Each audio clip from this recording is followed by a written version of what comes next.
Petrol ಮತ್ತು ಡೀಸೆಲ್ಗಾಗಿ ವಾಹನ ಸವಾರರ ಮತ್ತು ರೈತರ ಪರದಾಟ. ಕುಷ್ಟಗಿ.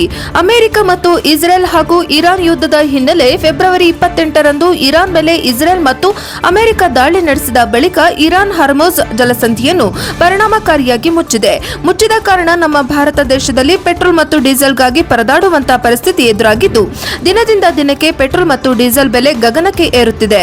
ಪೆಟ್ರೋಲ್ ಬಂಕ್ಗಳಲ್ಲಿ ಇಂಧನದ ಕೊರತೆ ಉಂಟಾದ ಹಿನ್ನೆಲೆ ಕುಷ್ಟಗಿ ಪೆಟ್ರೋಲ್ ಬಂಕ್ಗಳಲ್ಲಿ ವಾಹನ ಸವಾರರು ಮತ್ತು ರೈತರು ಸರತಿ ಸಾಲಿನಲ್ಲಿ ನಿಂತು ಪೆಟ್ರೋಲ್ ಮತ್ತು ಡೀಸೆಲ್ಗಾಗಿ ಪರದಾಡುವಂತಹ ಘಟನೆ ಕುಷ್ಟಗಿ ತಾಲೂಕಿನ ಕುಷ್ಟಗಿ, ದೋಟಿಹಾಳ ಸೇರಿದಂತೆ ನಾನಾ ಕಡೆ ಪೆಟ್ರೋಲ್ ಬಂಕ್ಗಳಲ್ಲಿ ಟ್ರ್ಯಾಕ್ಟರ್, ಟಿಪ್ಪರ್, ಲಾರಿ, ಟಾಮ್ ಮತ್ತು ಸೇರಿದಂತೆ ನಾನಾ ಗಾಡಿಗಳು ಸರತಿ ಸಾಲಿನಲ್ಲಿ ಪೆಟ್ರೋಲ್ ಮತ್ತು ಡೀಸೆಲ್ ಪಡೆಯುತ್ತಿರುವ ಘಟನೆ ನಡೆದಿದೆ. ಎಲ್ಲಾ ಪೆಟ್ರೋಲ್ ಬಂಕ್ಗಳು ಗದ್ದಲ.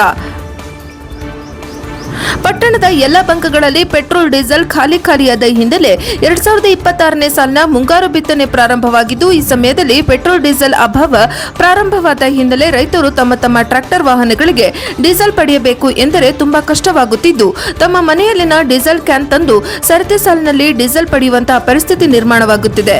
ಇದರ ಜೊತೆಗೆ ಇತರೆ ವಾಹನ ಸವಾರರು ಬಡಿದಾಡುವ ಅಂತಹ ಪರಿಸ್ಥಿತಿ ನಿರ್ಮಾಣವಾಗಿದೆ. ಯಾವುದೇ ಪೆಟ್ರೋಲ್ ಬಂಕ್ಗಳಲ್ಲಿ ಪೆಟ್ರೋಲ್ ಮತ್ತು ಡೀಸೆಲ್ ಬಂದರೆ ಸಾಕು, ಮುಗಿಬಿದ್ದು ಡೀಸೆಲ್ ಕ್ಯಾನ್ಗಳನ್ನು ತಂದು ಸಾಲಾಗಿ ಇಟ್ಟು ಒಬ್ಬೊಬ್ಬರಾಗಿ ಡೀಸೆಲ್, ಪೆಟ್ರೋಲ್ ಪಡೆಯುತ್ತಿರುವ ದೃಶ್ಯ ಕಂಡುಬರುತ್ತಿದೆ.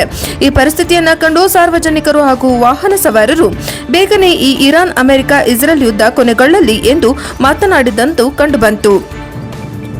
ಸರ್ಕಾರ ಪೆಟ್ರೋಲ್ ಮತ್ತು ಡೀಸೆಲ್ ಬೆಲೆ ಏರಿಕೆಯನ್ನು ನಿಲ್ಲಿಸುತ್ತಾ ಈ ಸದ್ಯ ನಮ್ಮ ಕರ್ನಾಟಕ ಸೇರಿದಂತೆ ದೇಶದ ನಾನಾ ರಾಜ್ಯಗಳಲ್ಲಿ ಕೇಂದ್ರ ಸರ್ಕಾರದ ಜೊತೆಗೆ ಆಯಾ ರಾಜ್ಯ ಸರ್ಕಾರಗಳು ಪೆಟ್ರೋಲ್, ಡೀಸೆಲ್ ಬೆಲೆಯನ್ನ ದಿನದಿಂದ ದಿನಕ್ಕೆ ಭಾರಿ ಪ್ರಮಾಣದಲ್ಲಿ ಹೆಚ್ಚಳ ಮಾಡುತ್ತಿದೆ.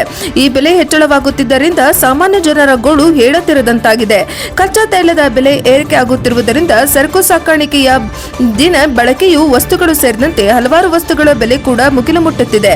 ಸರ್ಕಾರ ಸಾರ್ವಜನಿಕರ ಮೇಲೆ ಪೆಟ್ರೋಲ್, ಡೀಸೆಲ್ ಹೊರೆಯನ್ನ ಹಾಕುತ್ತಿದ್ದು, ಈ ಬೆಲೆ ಏರಿಕೆಯನ್ನು ತಕ್ಷಣ ನಿಲ್ಲಿಸಬೇಕು, ಈ ದೇಶದ ಬಡ ಜನರ ಹಿತ ಕಾಪಾಡಬೇಕು ಎಂದು ಕೇಂದ್ರ ಮತ್ತು ರಾಜ್ಯ ಸರ್ಕಾರವನ್ನ ಸಾರ್ವಜನಿಕರು ಒತ್ತಾಯಿಸಿದ್ದಾರೆ.